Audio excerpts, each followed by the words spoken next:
Well, of the billions of tourism dollars pumped into the state, a growing percentage is from agritourism.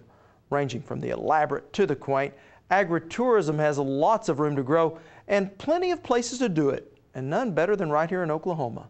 Our Lisa Hines sat down with agritourism expert Jane Eckert to find out how it's done. We hear a lot about agritourism here in Oklahoma. It's really taking off. Why is that? Agritourism is growing for many reasons.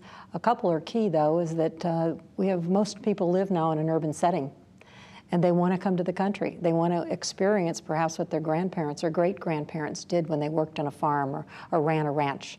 So they're coming for a new experience, and we have plenty. Talk to me about the importance of an internet presence and how important marketing is to an agritourism destination.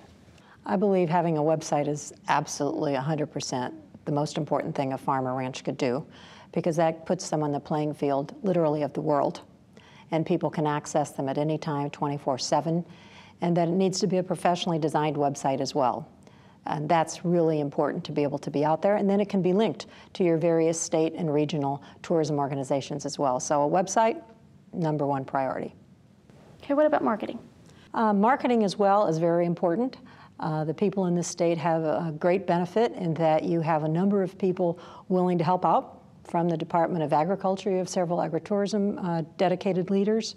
Your tourism folks that are at this conference are willing to help the farmers, and marketing is very important. It's usually not a skill that most farmers are comfortable with, at least at first. Say I own a farm, and it's not very fancy, but I want to get into the agritourism business.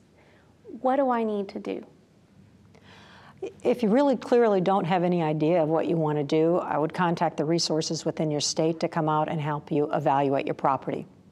Because agritourism can be based on what you grow, but it could be based as well on the assets that you have in your property, including your building, your natural habitat, your game, etc. So first we do have to come up with what is the plan, and you have plenty of resources here in Oklahoma to help you. So how do I get the visitors there? The visitors will come if you have a good property and offer a unique experience. Once again, you have the benefit of the state of Oklahoma that's really behind this effort, producing guides, maps, brochures, and a specific website to have people help find and bring people to your property. But you must be connected. Most farmers are not making the effort sometimes to get connected with this wonderful state network. What are the risks involved? The risks in agritourism, there can be some liability, and that many times wants to stop people from entering it, but when I say liability, there's insurance to cover those potential risks that might come out. Mainly the risk is that we don't view our farms as a hazard, whereas there could be equipment or things laying around that the person could trip on or fall over or get into that maybe they shouldn't. So we have to evaluate our farm properties in a new way, particularly the areas where we'd have guests, so that we minimize the risks and hopefully get rid of anything that could be potentially harmful to them. Since agritourism is getting so popular now, what if there are other agritourism destinations in my area? Is that going to hurt my business, or is that going to help my business? It will definitely help. The more agritourism enterprises in a given area, we call it agri-clustering now, that we've created a cluster of opportunities for people to come and visit, and it gives the traveler a reason to stay longer, fill the beds, which tourism people want to do, and give people more of an experience. So many regions around this country are developing agritourism clusters and agritourism trails to get people stay longer. Now, you talked about in your presentation co-opetition. Talk to me a little bit about that.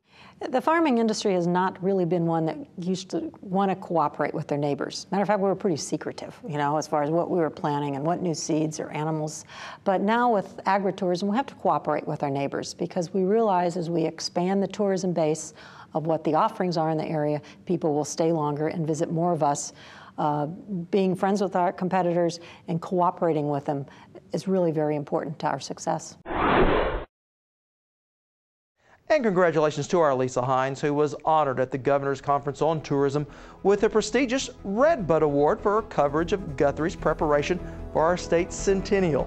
Now, if you'd like to see her award-winning story, just head to our website at okhorizon.com and click on Value Added.